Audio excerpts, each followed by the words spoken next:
Hey everybody, Chris the English teacher here again. Today I'm going to be talking about a few of the most common mistakes that Russian speakers make when they're speaking English. If Russian is not your first language, don't worry about it. You can probably still learn something from this video because I'm going to be talking about a lot of different mistakes that many different people make. The first mistake that I'll mention is using will in the if clause of the first conditional. Let me give you a few examples. If it will rain, we won't go to the beach. Here we have to remember that will is not necessary to form that if clause. Here we are going to use the simple present of the verb to rain, which is rains. So here we would actually say, if it rains, we won't go to the beach. Not if it will rain, but if it rains. The next example is, I'll be there for you if you will call me. Here again, we've got that word will in the if clause, and we can't do that. We're going to use the simple present. So it should be, I'll be there for you if you call me. Not if you will call me, but if you call me. The last example is, if she will fail the test, she will have to take it again. Here we've got the same situation. We do not need to use the word will in that if clause. So here we're going to take the word will out and use the simple present. So the correct version would be, if she fails the test, she will have to take it again. Here the correct conjugation is fails, if she fails the test. The second mistake that I want to talk about for this video is using the simple present instead of the present perfect for things that started in the past and continue until the present. I'll give you some examples. A lot of the time I hear people saying, I work here for 5 years. Now this is something that started in the past and continues until now, so we have to use the present perfect. To create the present perfect, we need to conjugate the verb to have and use the past participle. So instead of saying, I work here for 5 years, we should actually say, I have worked here for 5 years. Here's another example. She smokes since she was 16 years old. Here again, we've got an action that started in the past and continues until right now, so we are going to use the present perfect. Here, it should be, she has smoked, or, of course, you could say she has been smoking since she was 16 years old. The last example is, my dad is in Florida for 2 years.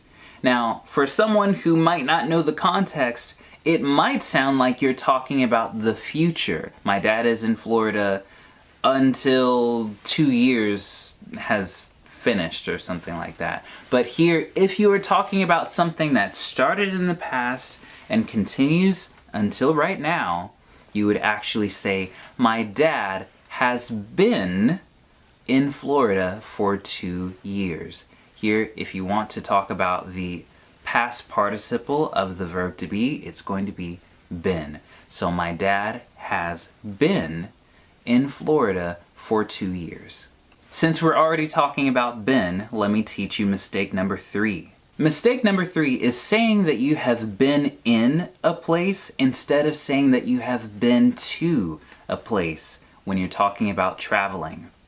Here are some more examples. We have never been in Greece. I haven't been in the Netherlands before. I get a lot of students who tell me that they watched my video about prepositions in, at, and on, and they think, well, it's a country, so we have to use the word in, right? Well, here you're talking about moving from one place to another place.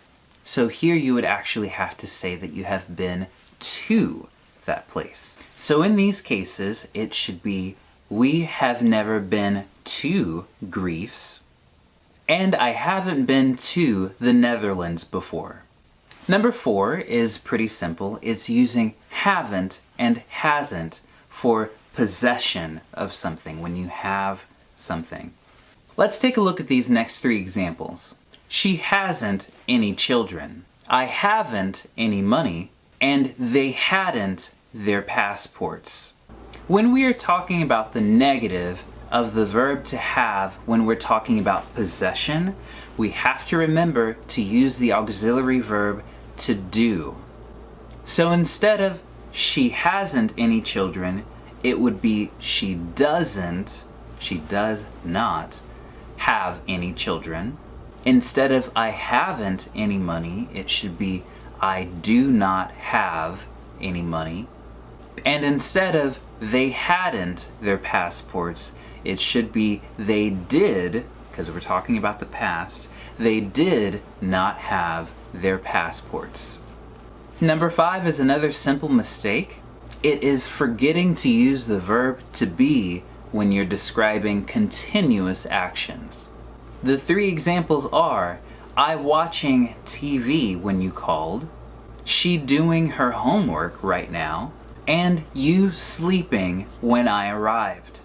Since I'm learning Russian right now, I am quickly starting to figure out the different grammar aspects of the language, and I have noticed that in Russian, there's no real verb to be. You don't really use the verb to be. But you have to remember that especially when you are talking about these continuous actions, we must use the verb to be as an auxiliary verb. So here, instead of saying I watching TV when you called, it should be I was watching TV when you called. So instead of saying she doing her homework right now, it should be she is doing her homework right now. And finally, instead of saying you sleeping when I arrived, it should be you were sleeping when I arrived. Alright, so we just talked about 5 common mistakes that Russian speakers make when speaking English. Of course, these are not the only mistakes that Russian speakers make. I'm going to be working on a few more videos to talk about the other mistakes that Russians make when speaking English as well. Thanks so much for watching. If you found this video helpful, please like and subscribe so you can see more stuff like this. And of course, don't forget that you can find me on Instagram. Just search for my username @languagewithchris to find some cool tips like the ones that you saw today. Alright, I'll see you again soon. Bye!